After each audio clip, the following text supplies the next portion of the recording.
Hello, everyone. Diana Rankin here, and I think we made it live. And she's hiding. She's around, but she's hiding. She's just over in a different part of the room. Piper, in case you aren't familiar with the animals here. We have a question today from one of our viewers who's asking us to explain. There she is. She's our little girl, Piper. And then we have Lily as well. Lily's the cat, and she's in the other room. And Andy lives outside. He actually has a house on the front porch, but he's been feral since his mommy brought him here a few years back. So, anyway, getting on with our question today, it is about spirituality and religion. Are they the same? If not, how are they different? Well, Philip is a teacher. Philip, my spirit guide, is a teacher. And every Friday at 1 o'clock Eastern Daylight Time or Eastern Standard Time, depending upon what time of the year, we come on with answers to your questions. These are esoteric questions. These are questions that have an interest to everyone, not personal questions, unless it has interest to our whole audience. So if you have personal questions, just get a hold of me. You can get right to my website, which is printed right below here. And it's just my name. But the questions for everyone, we do ask you to put those in comments below, or you can actually send them to me by email. We'll also get a message from Philip, who's one of my spirit guides. And Philip's, this is one from one of my books, The Master's Book of Answers. That's just a book of oracles or of wisdoms. And you just open to any page and we'll get our wisdom for the week. Hello, Sheila. She says, hello, Diana. Hope you all are fine. We are. We may even see the sunshine today. I just read earlier this morning that we had near me, not where I am, we'd had a few tornadoes south of me and north of me, but I'm kind of in this, I call it the Rainbow Channel. My neighbors had a little damage, but I didn't have any damage at all. Just, tree branches and nothing that I couldn't pick up myself. But I did notice in the fields across from me in the edge of the woods, there were some trees split in half. But I just found out a county next one over, there were 7 tornadoes that went through, not just 5. So we have had some problems here in Ohio with tornadoes. It's that season. So everybody, wherever you are, the weather is not fun some days. Stay safe. Stay safe. Amsterdam was rainy. We have no tornadoes. I'm glad you don't have tornadoes, Sheila. And I have not been to Amsterdam. It is one of those places that I keep thinking I'd like to go to it because it just seems so beautiful. And the people there seem very kind. I think I would go in the summertime, though, when it's not so cold, because it feels like it might get cold in Amsterdam. Anyway, let's get on with, we're glad you could be with us today, Sheila. It's good to see you. And I love knowing where people are from because we do have our friends from all over the world. Some come live, some don't. So even if you want to put it in the comments, if you're unable to join us live, please do. We'd love to know where you're from. So here we go. Are spirituality and religion the same? If not, how are they different? Well, this is one of those questions that Philip becomes the teacher, and it's one of those questions that we may think we know the answer to, but he usually then kind of surprises us. So let's get going here, shall we? Okay, we are exploring the definition of words. So let us begin by saying the two are the same and the two are not the same at all. That's Philip, isn't it?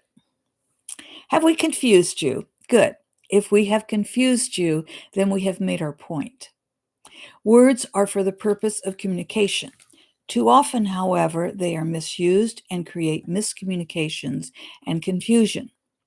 Words have the power of energy. If this is understood, then all will be careful to use words to aid understanding for proper communication. So let us look at the two words in question, spirituality and religion, and communicate the energy behind these words. Excuse me. Been talking too much and the throat gets a little sore sometimes, or grouchy. Spirituality and religion are both concerned with how life is to be expressed and the state of the soul or soul line. Religions have a God, a male who is all powerful and all knowing. Spirituality has no God, no figurehead, and tends to express more feminine energy. Religion has aspects of spirituality, and spirituality has aspects of religion. Although the questions and concerns may be similar, the answers are not. Herein is the basis of the confusion. For example, both are aware of life after human death. Both say how you live this human experience will have an effect on the afterlife. I want to just stop a minute. Emily, I see your question and I will answer that. Philip doesn't address that, but I will speak to that. So give me a moment to tell you what else Philip has to say here. The difference is religion gives you heaven or hell for eternity. Spirituality gives you as many experiences in the spirit world as you choose. Spirituality also gives you multiple human lives. This is absent from religion. This brings up the soul, which is present in both religion and spirituality. Religion believes the soul is immortal. Spirituality sees the soul as the soul line, the presence of each being as the individual expression of spirit. Spirituality sees all as spirit, so souls are spirit expressing as individuals. There is no God, there is spirit, energy, that is all. Souls express in third dimension as humans, for example. They may also express as other beings, but that's another discussion.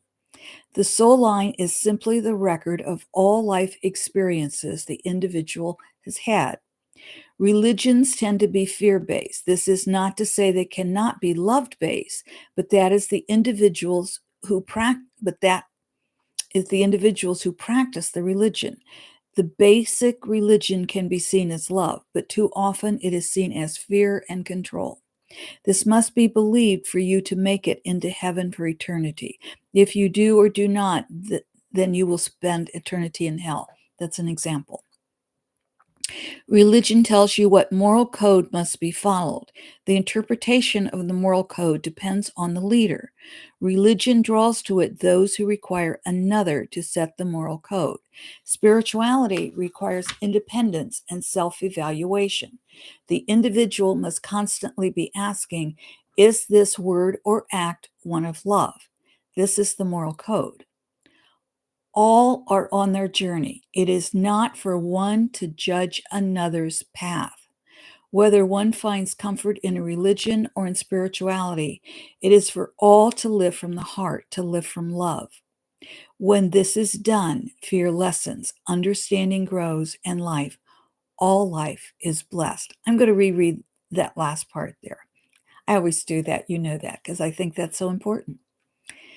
All are on their journey. It is not for one to judge another's path. Whether one finds comfort in a religion or in spirituality, it is for all to live from the heart, to live in love. When this is done, fear lessens, understanding grows, and all life is blessed. Okay, Emily asked, is the Bible true? I have to first of all preface my answer with saying my master's degree is in how my thesis, the title of it is something similar. It's been a long time, but it's like, how is the sacred expressed across cultures and throughout history? So I read the Bible. I had to read it as a girl, but that's another story. I've read multiple religions, multiple texts of different religions, and there is truth in all of them. There is also misinterpretation in all of them. And if we look at the Christian Bible, for example, when the Christian Bible was interpreted,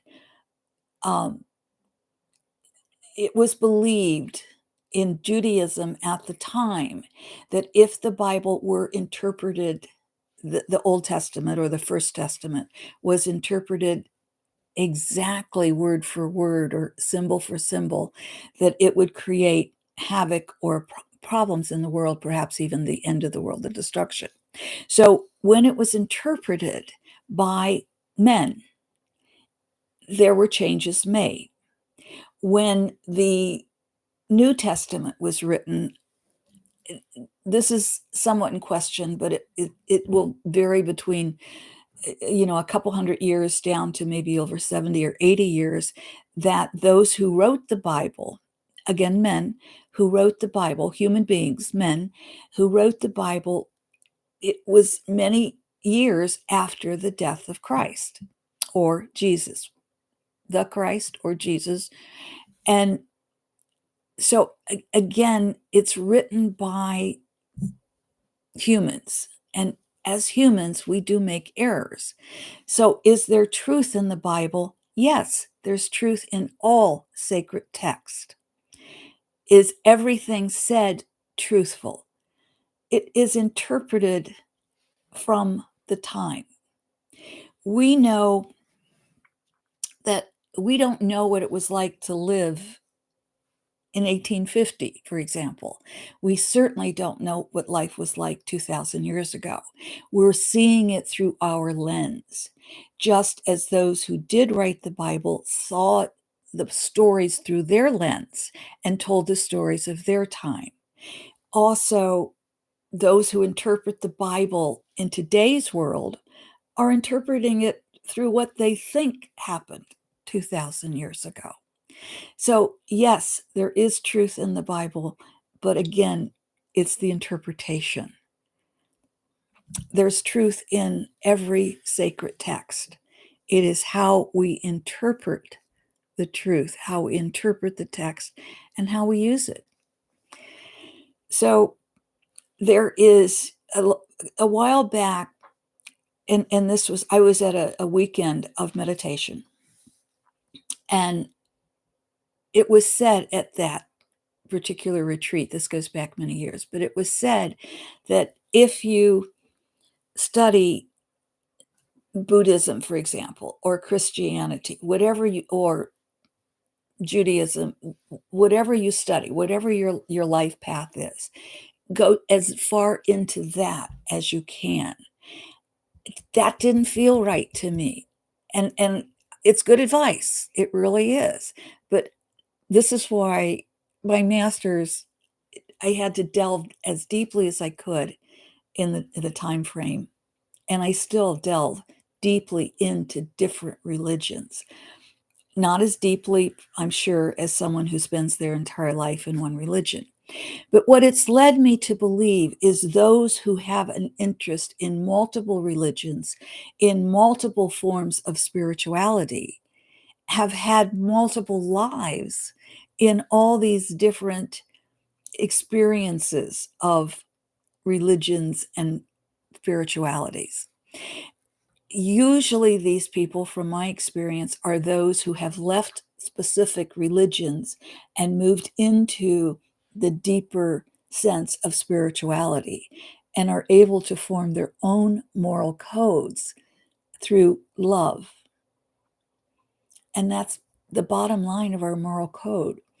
Emily, I hope that answers your question. It was a bit long on my part to perhaps answer that. And it's like Phillip is saying, yes and no. There are similarities between religion and spirituality. There are many differences, and I think we went through some of those differences. And Emily says, thank you for answering. I understand. Good. I'm glad. I do want to get us our message for the week. And we just open to any page in the book. And I'm hearing left, but if you heard right, if you heard left, our intuition's in sync, and that's the message for everyone.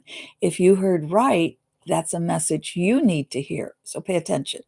This is page 80. This is the message for everyone.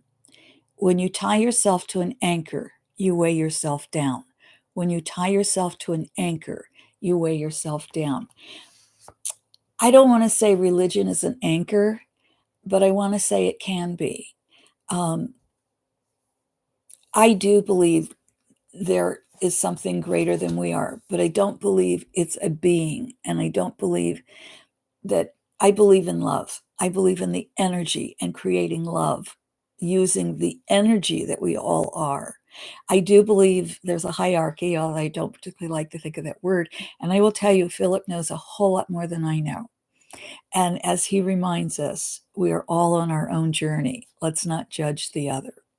But that doesn't mean we don't hold them responsible. All right, if you heard right, this is page 81 in the Master's Book of Answers by Phillip. And here's your message. Take the best of what was and build something better. Take the best of what was and build something better. You know, that is a message that if a relationship is ending, if it's time to change jobs or a job just ended, if you were in a religion and it's time to move into a bigger space, remember, take the best of what was and build something better. That's on the right side. If you heard left, you're with all of us. When you tie yourself to an anchor, you weigh yourself down.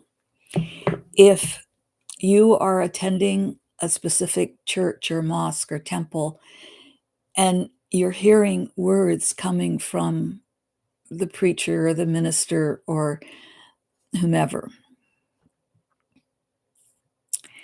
and those words don't sit right with your heart, it's not the right place for you. Go find the right place.